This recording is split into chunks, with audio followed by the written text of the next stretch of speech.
Hi, I'm Tyson Franklin, and welcome to this week's episode of the Podiatry Legends podcast. The podcast is designed to help you feel, see, and think differently about the podiatry profession.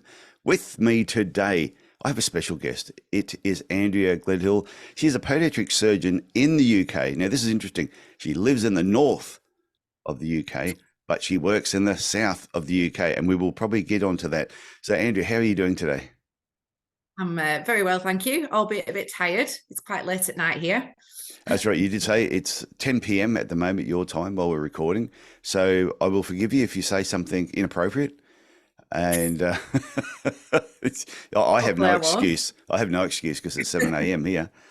And, you know, one thing I normally ask people when they come on the show is what got you into podiatry? But what was really interesting, when you provided me with your bio, one of the things you wrote in there, it said, it's always been a long ambition since you were 18 years of age to become a podiatric surgeon. Why? Why? Yeah, why? Well, I At haven't got a 18? foot fetish, which is what my daughter would tell people. Yeah. So basically, when I'd done my A levels, I took a biology option, which would enable me to do an NHS led course. So I looked at my options, thought podiatry, that must be about children. And then when I looked at it, I thought feet. But I looked at it and thought, what a varied career. So Yeah. the list at the University of Huddersfield in the prospectus, I can see the page now, in like 1999, had so many options that you could do. And I looked at it and thought, well, I don't mind feet. I bet lots of people don't like feet. And actually, that career will really entertain me. So then my friend had a verruca. So I said, can I come and see your podiatrist? And then I said, I'm really interested in the surgical side. And she said, this is who you need to go and see. So yeah, I was 17, 18, typed him a letter and went to watch my first podiatric surgeon in action in Rochdale Infirmary. Okay, I so thought, it this is was it.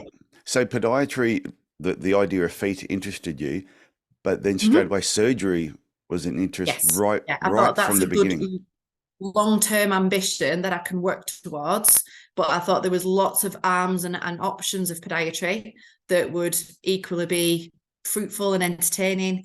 Private practice, teaching, specialising in various areas, which is what I've done leading up to going into my surgical career. Okay, so where did you study podiatry in the first place? Where did you do your undergraduate degree? University of Huddersfield.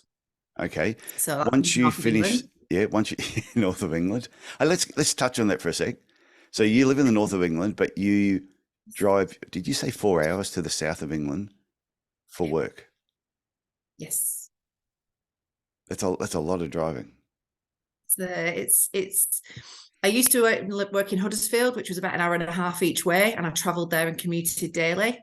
So the way I see it is I have a 0.5 post, which is half a week. Yeah. So one drive down, stay in a hotel, do my work, study at night, catch up on everything, drive back after half a week. So the drive, I catch up with friends, I make the most of it, I listen to things, podcasts, etc. Podcasts, always a good idea. Yes. So I fill my time, and I make it work for me. Okay, that's great. So going back, so you finish your undergraduate degree, then, but it wasn't straight away that you dove into the surgery, was it? You had a bit of a break before starting it?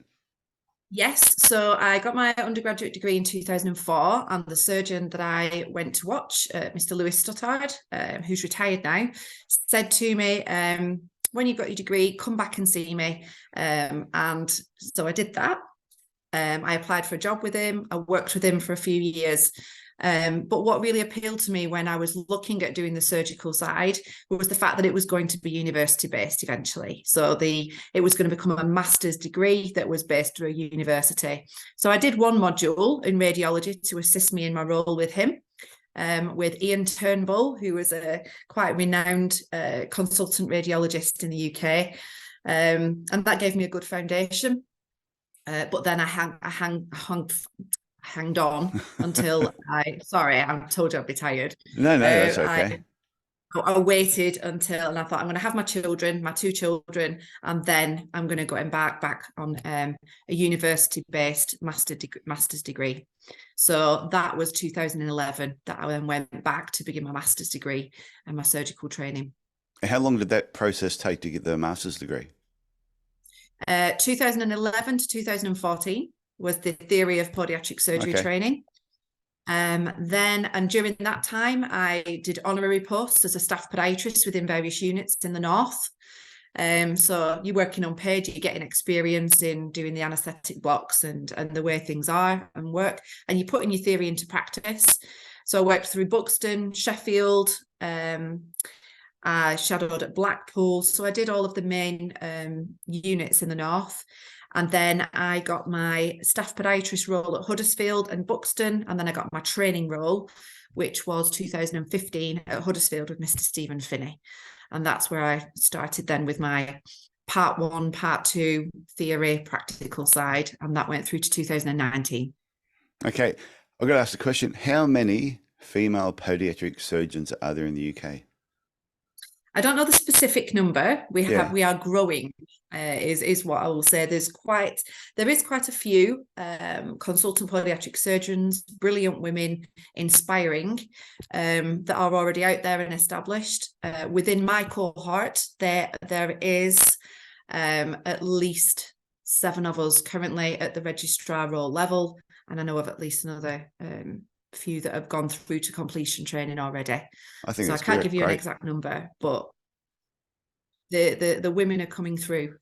Yeah, because when I look at it over here in Australia, and whenever you hear anybody's name who's a pediatric surgeon, it's always a male. Mm-hmm. The female, this is going to sound really bad. I couldn't name a female pediatric surgeon in Australia. Right. Okay. Which is bad, which is not very good at all. And if there's anyone listening to this who is a female pediatric surgeon in Australia, and I've just insulted you, or I've upset you because I don't know who you are, put your hand up, contact me, and I'll get you on here so we can actually talk. Because if there's more, I think the light needs to be shone on them. I think women have got a lot to bring to this career. I think we bring a lot of emotional intelligence, and that's been my feedback throughout all of my training. You know, a lot of us are mums. A lot of us bring that level of maturity to what we do and to the departments. There is a very, very strong group of us coming through, like I said, at registrar level. I made a promotional video for International Women's Day with us all in it, showing that you can have everything in life. We can have families, we can have fun, and we can do well in our careers. So that went out on Twitter. Yeah, no, but I think what I think is different too is a lot of guys that I've been in podiatry 30 plus years, so I've seen a lot of progression. And when I started podiatry, it was very much a female profession. There were a lot more females in the profession than males. And as time went on, more and more males seemed to come into it. And then when podiatric surgery sort of took off in Australia, it was very male dominated, chest pounding, sort of guerrilla antics, which men do. The alpha males headbutting each other and all that sort of thing. So I think it's fantastic having that circle coming back around where women are getting more into pediatric surgery. And like you said, I think it brings a bit more maturity to that aspect of podiatry. I think it brings balance within departments as well. Yeah. So I think, the feedback I've had from the men that I work with is that there's a lot of qualities that women bring to looking after the patients and the way that we approach things, which works well with the men in the departments. So I think everybody brings different skill sets. But yeah, there are more of us coming through now. Yeah, I think it's great. And remember when I started the podcast, I was about maybe 6 months into it, and I had a female podiatrist send me a message and go, well, your podcast is very male orientated. I went, is it? So I went and had a look at the list and went, oh, you're right, it is. I do have a lot of males on here. But then I looked through a list of people I invited, and I invited just as many female podiatrists as I had male podiatrists, except I'd ask a male podiatrist and they go, yeah, they would dive straight in. And the female podiatrist would go, I don't know, should I? Have I got anything to say? I'm going, well, no, everyone has a story. and they were rejecting me more. So what I figured out, I just had to invite twice as many females, to and get the then numbers. they eventually started saying yes. So now the balance, I would say it's probably the last at least 100 episodes. It's been very balanced, almost 50-50. Well, I answered yes straight away, didn't I? You So I must did. be a bit. Well, you answered yes straight away, but then you booked it. What I liked is you said yes straight away. There was no hesitation, but you booked it almost more than 2 months ahead. Correct. So it was actually the It's beginning of busy. this week. Life is busy. At the beginning of this week, Jonathan Small. I don't know if you know Jonathan Small at all. I know of him, yes. Yeah, he's been on the podcast 100 times, and he's been at my place for the last couple of days. So, and Fantastic. we're catching up in Brisbane this weekend. And I said to him that you were coming on, and he goes, I said, but I've got to reach out because she booked this over 2 months ago. I said, I've got to reach out to see if she's actually still remembers that it's on. And then pretty much that same day, you sent me a message saying, "Oh, is there anything I need to prepare for?" I've gone, "Yes, it's still locked in." Yeah, I don't let people down. That's great. Hey, so what challenges did you face while you were going through? Well, I'll just rephrase it. So going back to your like surgery, the process that you went through, were there many challenges that you faced that were a lot tougher than you thought it was going to be? I think on a personal level, I had two small children. Yeah. So Isabella was 18 months when I went back to university. And I thought that would be difficult, but actually it was quite exciting that I had a week 4 times a year to myself where I could behave like a student. And everybody had to pick up the reins. Then as I added my workload, so I actually started my Huddersfield training job as Isabella started school. So everything kind of slotted in. And, my studying for my master's, I had a really good routine with the kids. They were in bed for 7, so I could do my studying. So I think the organisation skills that I had to put into it were mega. So that was a challenge, but not something that really bothered me. It just happened and we just did it. I think there's a lot of mummy guilt out there that we have to deal with as women with careers. That's difficult. That never stops. Isabella's 13, Finley's 15, and I still get mummy guilt, especially when I stay away from home 1 or 2 nights a week. So that's something I don't think men realise sometimes, or male podiatrists, is we're still like cavemen, like I was saying before. Yeah, we can they're alpha males, but we are like cavemen. We go out there, we hunt, we kill, we bring it back to the house, and it's just not so much that it's expected of us, but we do it without any thought because that's just what we do. Mm-hmm. But women, they've got to deal with a lot more emotional stuff that for some reason men don't. Yeah. And that's probably been the biggest challenge because that never stops. You still get mummy guilt.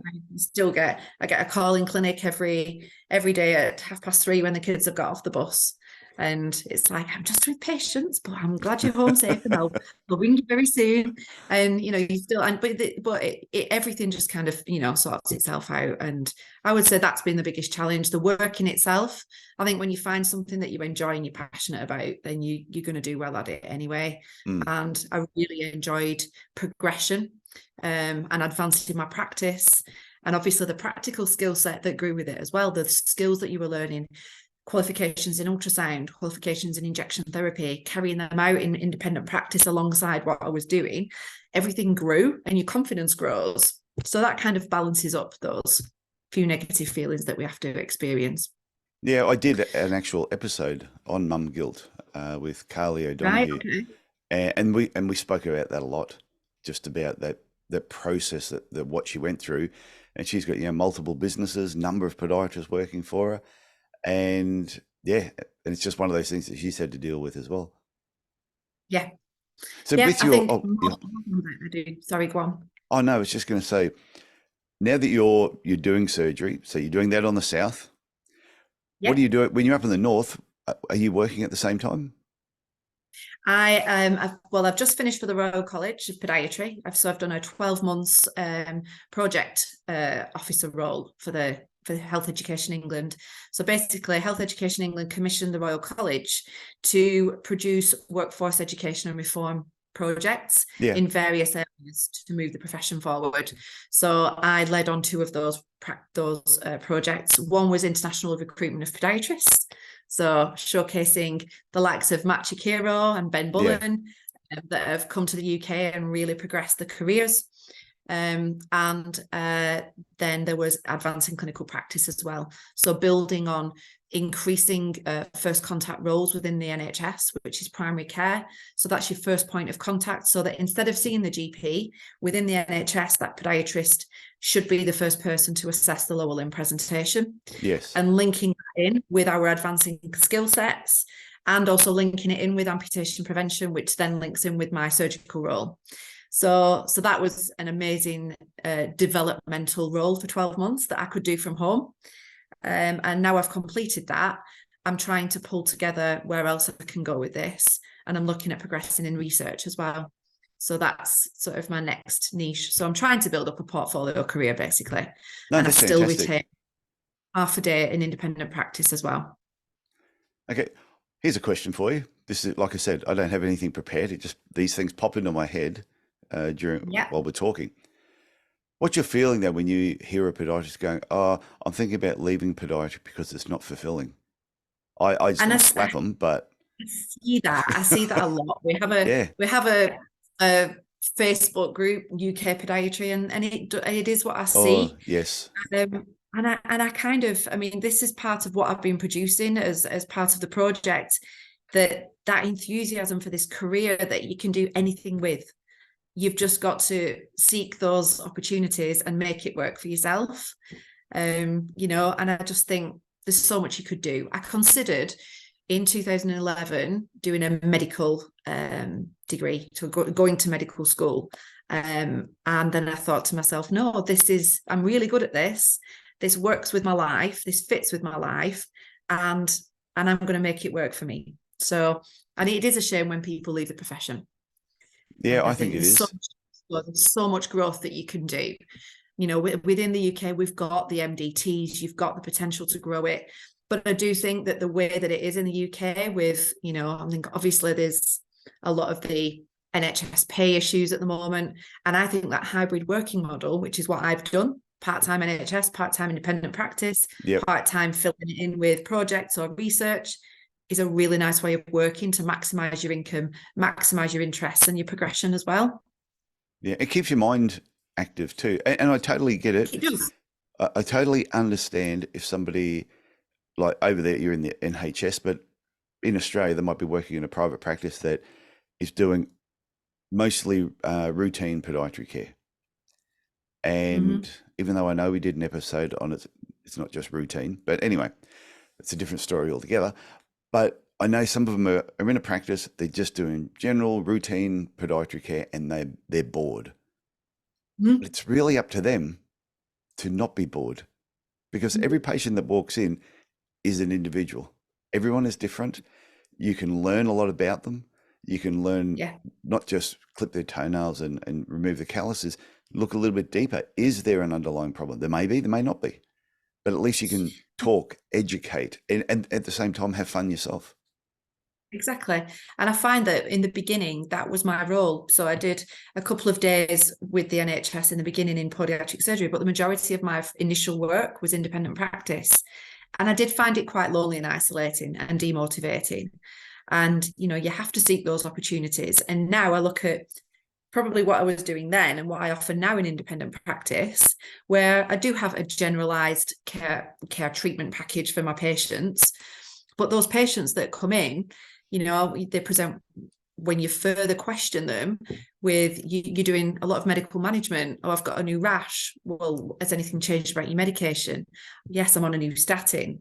And you tie in all of those pieces together, and that patient is getting a much more thorough service as a result of the knowledge base that you've built up. Yeah. Presenting with intermittent claudication and peripheral arterial disease, that patient came back in 6 months later having actioned a duplex scan, which then resulted in a revascularization procedure. She'd stopped smoking. I'd referred her to the hypnotherapist. We'd talked about exercise therapy.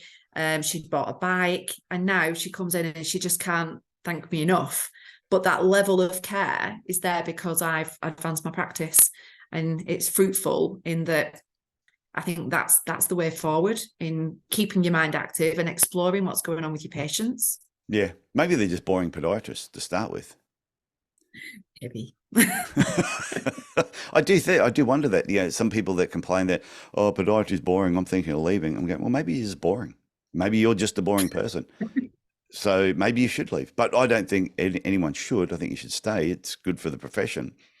But I remember even when I was starting my clinic, my first clinic I had on the Gold Coast back in the day, and a lot of the work I was doing was routine foot care. That's how I paid the bills, keep the lights on. But at the same time, I went to we had a national basketball team on the Gold Coast at the time.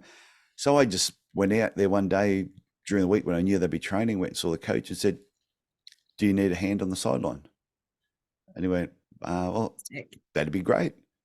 So I would turn up at different games and I would help out, and went, well, if I can do it with them, maybe the rugby league team will do the same thing. So I went to some of the rugby league teams and did the same thing. So all of a sudden, yes, I was doing a lot of general foot care. But in my own time, I was working with sports people. And then because I always thought, I want to be a sports podiatrist. One, it'll make me look, I'll sound tougher when I say I'm a sports podiatrist. What I realized pretty quickly in that first year, I didn't like elite athletes. No. They were a pain in the ass. They were demanding. They read too many magazines. They had their own opinion. And I found them really, really hard work. So after a few years of doing that, I realized, no, I like your weekend warrior more so than an elite athlete. But if you had to ask me as a student, no, I was going to work with elite athletes. But you still went out there and sought your opportunities, and that's the difference. And that's the thing. If there's an area of podiatry you're interested in, whether it's surgery, if you're sitting in a clinic now and you go, oh, I'm bored because I'm a boring podiatrist or a boring person, maybe look at avenues of doing more study or doing research, just doing something outside of your 9 to 5. And shadowing people. Even when I was coming to the end of my training in undergraduate, I used to go and shadow the specialists, go and shadow the rheumatology, the diabetes specialist. So there was that hunger for knowledge there anyway, hunger to learn. But yeah, I think that's how you progress. And certainly in surgery, I would not have got on that pathway had I not been having things on my CV that said I've shadowed and worked unpaid and done this at various units and explored, and surgeons get to know you and they see your face and they know what you're about, putting yourself out there to present as well. You know, a podiatrist that wants to do the MSc in podiatric surgery that hasn't had the face seen before is not necessarily going to progress as quickly as if they put themselves out there. Yeah. Well, I've had guests on here who have had an interest in blisters, have had an interest in wounds, have had an interest in dermatology. And every single one of them went outside of the 9 to 5 to learn more about it. Yeah. So I think it doesn't matter what part of podiatry is, if there's something that really floats your boat, then it's up to you to do your 9 to 5 or 8:30 to 6:30, whatever hours you're doing. But then instead of watching Netflix and not that there's anything wrong with watching Netflix. There isn't, if you've got time. Yeah. But I think if you genuinely have an interest in something else, that's where your spare time needs to go into that, not other things. I agree. Unlike yourself, I saw on Facebook you make a mean Dalmati. Oh, yeah. I like cooking. We all like cooking as a family. Yeah. My son does some amazing dishes. We just do that. We go and eat out and we try and pick up things. But my friend, who is also a podiatric surgeon, Rena Francis, it's her traditional family recipe. So they look good. I was blessed. They were amazing. So as I said, they did turn out, because the photos, they look pretty good. They were fantastic. They were gone within minutes. So how do you think, like you've done the surgery side of things, you're now a podiatric surgeon, but even while you were doing that, did you have a bit of downtime? Like you just said that you like cooking. Did you do that? Was that your way of like decompressing at the end of the day? I do a lot of family things. So I think my downtime tends to be doing stuff with the kids. We do a lot. We eat out. We take them out every weekend. We do trips. We go on holiday. There's lots of downtime. I have a good group of girly friends that I try and stay in touch with as well. So I don't feel like I've missed out on life. I feel like a I'm just stalker because busy. I've seen those photos as well. That sounds terrible. I I only actually, accepted you last week. I always say to people, remember your patients are stalking you while you're asleep at night. So be aware of what you're posting on social media and what you're doing Yeah. and those sort of things, Well, because Tyson, people my look. Facebook is protected unless you're my friend. Yeah, we're So I friends. accepted you last week. Yeah. Well, yeah, no, I know. I accepted you last week because I thought you might need to see what's going on with me, like nomades and partying. Yeah. No, it's funny because I had a guest once who was coming on. We actually did a recording, and then they allowed me into their. Then we became friends on Facebook. And when I actually looked through their profile, I never released the episode. Really? Yeah. And Oh. that because when I looked through their profile and some of the things they were doing at the time, I'm just going, oh, no, I can't. Okay. And that's why usually every single guest I have on the show, I am usually connected with them socially, just so because there's a reputation I have to uphold with the podcast. Mm-hmm. And like I have some crazy people on here, and we say a couple of funny things and probably some inappropriate things sometimes. But I want nice people on the podcast. I don't care if they're a bit crazy in their spare time. I'm glad you still kept me on then. Yeah, maybe I haven't dug deep enough. But this one particular person, yeah, they were just doing some really crazy things at the time. I went, I can't release this episode while you're doing that, and so I didn't. And then they got booted off of Facebook. Right. Okay. For what Speaks they were volumes. posting. And I went, well, I made the right decision.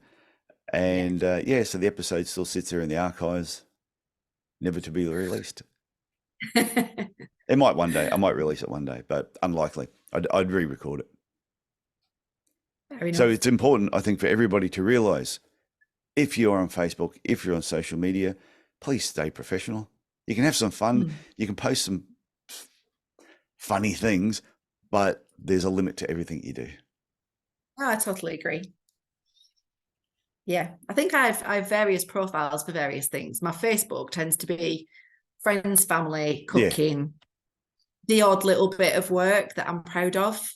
That I presented in The Hague recently, so I put my little picture on so that my friends could see what I'd done. No, I think it's a good idea. My first international conference, but my LinkedIn's very professional, Yeah. and I have an Instagram which is very professional.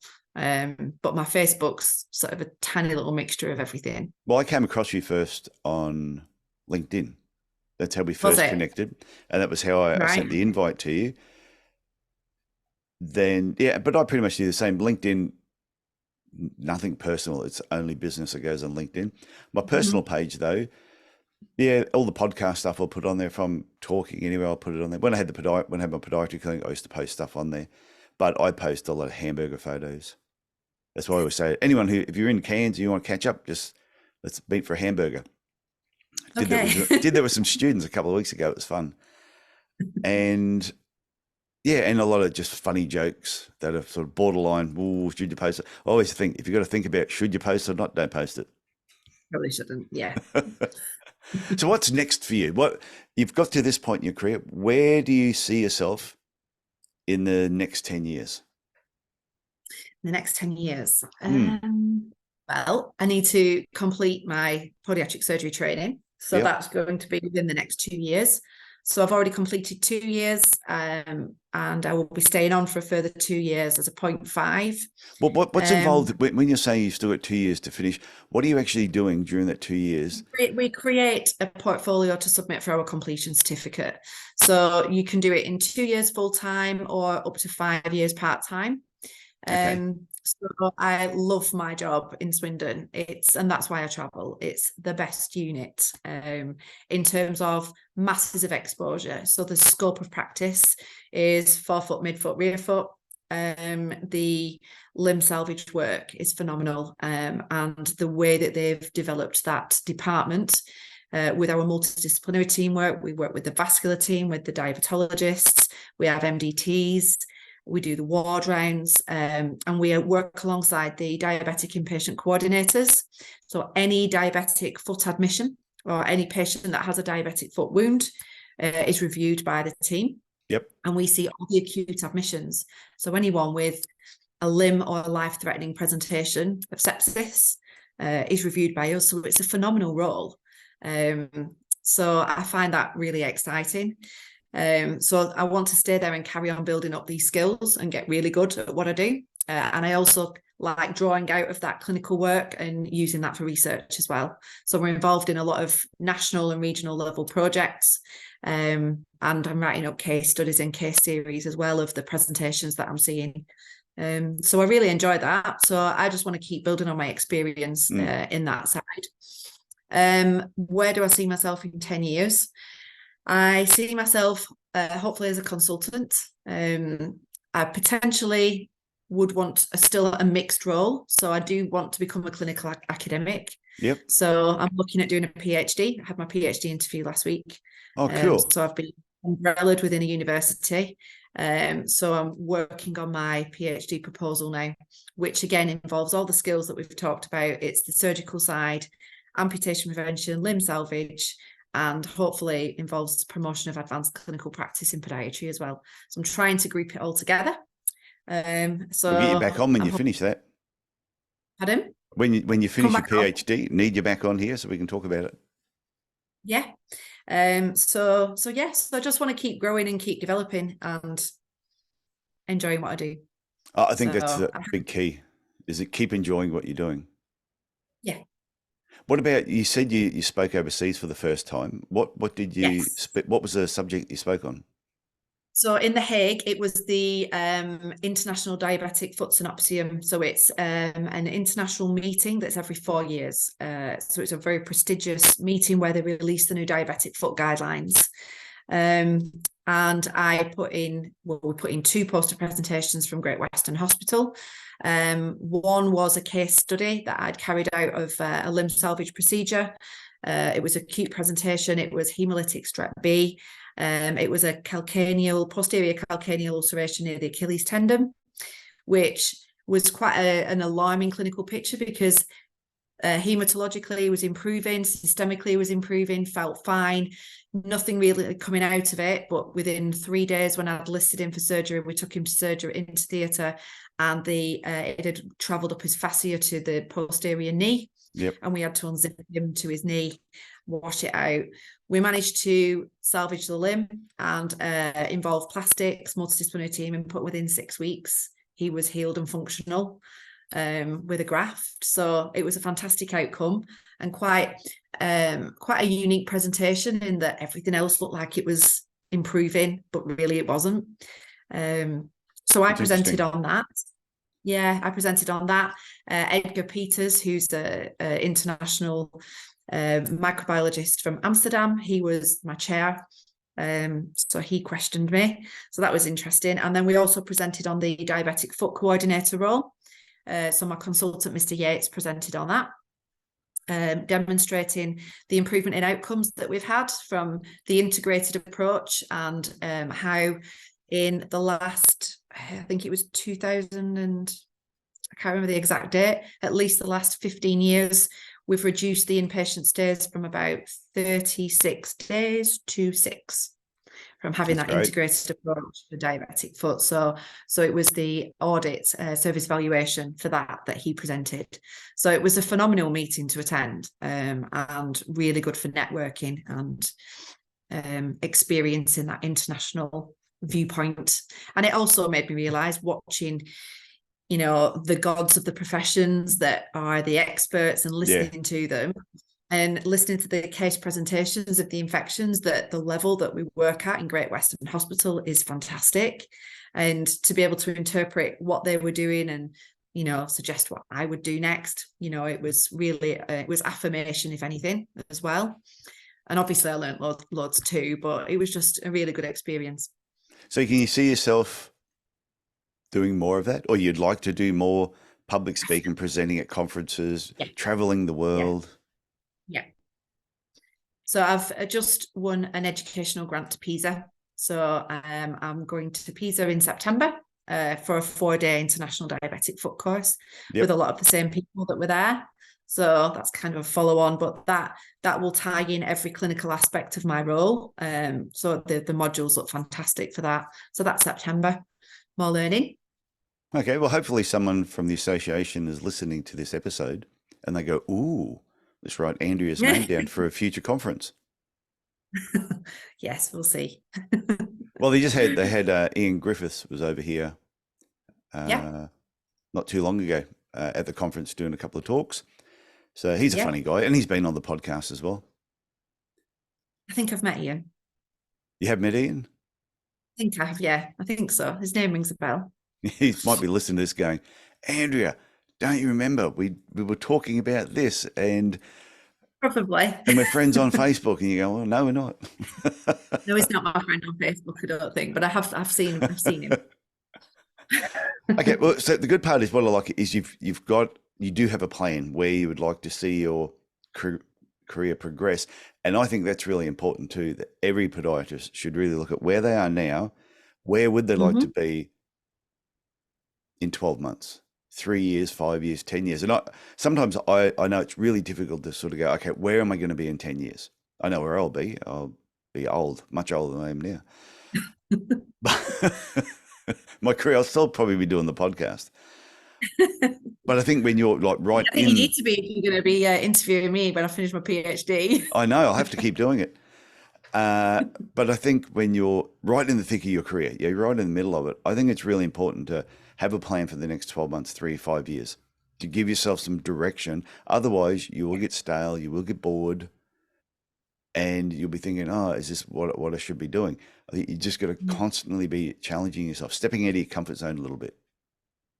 I think so. And I think that's definitely what I've experienced. If you push yourself out of your comfort zone, your exposure to things is easier. Yeah. Whereas I remember being quite introvert in my profession in the very beginning I felt quite isolated. And the more I've exposed myself, the more your confidence grows, but the more you can cope with as well. So it's pushing your own boundaries. And I think it's also been important for me I've correlated my career progression with what else is going on in my life. So like, for example, working away is difficult, but the fact that I've managed to secure work from home has benefited the family, and I'm here when the kids get from school. And I think that's part of my drive as well. I want to progress. I want to be involved in research. I want to develop, but also I do like being at home for when the kids get home and to be here. So that will take me through to the kids going to college, you see. Yeah. So it's all part of a plan that fits in with the family as well. Yeah, I just think it's one of those things that, yeah, sometimes, well, I think families understand that when you've got to work, you've got to work. But if you do things right, podiatry does allow you a lot of time with your family later on. Yeah, but I do think especially that model. Sorry, no, I was going to say, it was just something you said there about like getting more involved. But I think it's really important for podiatrists to know, because you said initially you're a little bit isolated when you first started. And I think it is really important for podiatrists, no matter where they are, what stage in their career, that they network, that they get involved, they go to events. Even if you don't really want to go to the event, go to the event, force yourself to go, pay the money, don't be a tight ass, but do it because you want to network with other podiatrists. You want to meet other podiatrists and you want to get friendly. So you've always talk about digging the well before you need the water. And a lot of podiatrists stay isolated, and then all of a sudden they'll be having some drama in their life, or they may even want to just move and sell their clinic. They don't know anyone in the profession. They're so isolated. Whereas if you build up that network, if the shit hits the fan, there's a lot of people you can call on that may be able to help you out.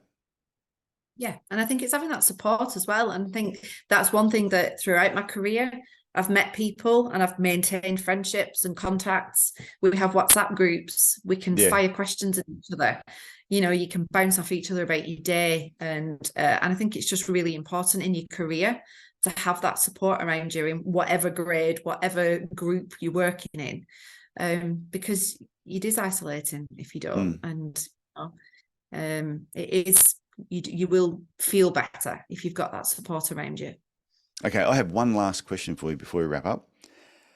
And this question is going to be, what would you tell if there were a student listening, rephrase that, this is why I edit stuff out of the podcast, because I'm the one that usually gets tongue-tied. Shit, okay. This is what it stays in the video. Okay, say there's a student listening to this, and I know there's a lot of students that listen to the podcast because I get emails from them every couple of weeks. A student will tell me how much they enjoy it. It's made them look at podiatry differently. It's kept them studying podiatry and not wanting to change to something else, which I never thought about. That's what the podcast was going to do. So the students listening to this now, what advice would you give them as they're finishing the course and heading into the profession? So in summary of pretty much most of what we've talked about, it would be explore, network, look for what you enjoy, and seek out opportunities. And they're there for the taking. So if you work at it, and I would also say consider that mixed working model, because I think that gives masses of flexibility. It gives that quality of time, and it maximizes income in some areas, and it gives you that flexibility for that life-work balance. Yep. And I think that's kind of it's not a new concept, but it's a growing concept from what I've seen.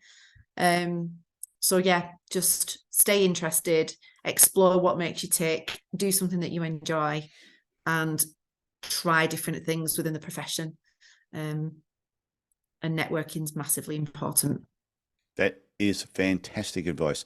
So Andrea, I want to thank you for coming on the Podiatry Legends podcast and sharing part of your story, your wisdom, your inspiration. I think there are a lot of people who listen to this episode and go, I am fired up. I'm going to do something special today.